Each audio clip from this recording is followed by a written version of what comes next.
With you as a mining company, having that type of cash on hand and those type of operations, like pit to port, not even being part of the discussion in your operating, which is it's not unheard of, but it's definitely not common. Does it allow you to make like investments in places like Bolivia? It must allow you to approach them with just sort of take your time, do it right, do all the steps, take extra time on the local level, like all these things environmentally. Like I was looking at, and I know this is becoming a long question, but I do want to kind of round it out because it's like on your environmental side, recycling 83.5% of the water on one of your operations in China, or maybe all of them. You can clarify that. But you actually can do those things. You can make those investments, take those times. Do you?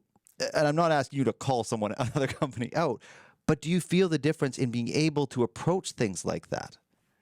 Yeah, I mean, I think the real strength in the company is from a technical standpoint, appreciating projects. And does this have an economic deposit? And that's sort of the first question. Right. And then after you answer that question, well, it's economic, but will you be allowed to build it and run it? And what will it take in these particular circumstances to do that?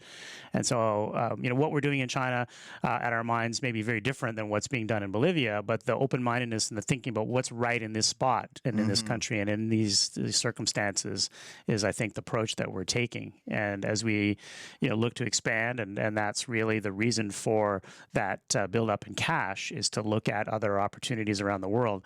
As we look in these other places, we have to be open-minded and say, well, we can bring technical expertise, financial, and through our relationships in China, I think we can bring cost-effective goods and services, equipment, manufacturing to build mines. And then you wrap that up with a philosophy that mining, like any other business, should be about making money, not about putting things up on PowerPoint slides. And that's kind of what and that's exactly what I'm getting at, is that you can actually afford to take that approach. Whereas if you've got very little capital, cash sitting on the books, you're trying to make things work. Whereas you're not really in that position. You're trying to find what works.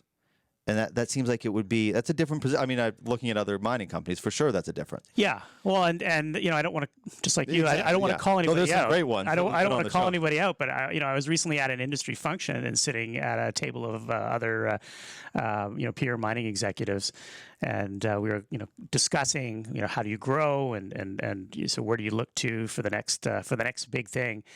And my comment was, well, we're doing the work. We're spending the time, we're doing the hard yards to look at things and making sure it's right before we act.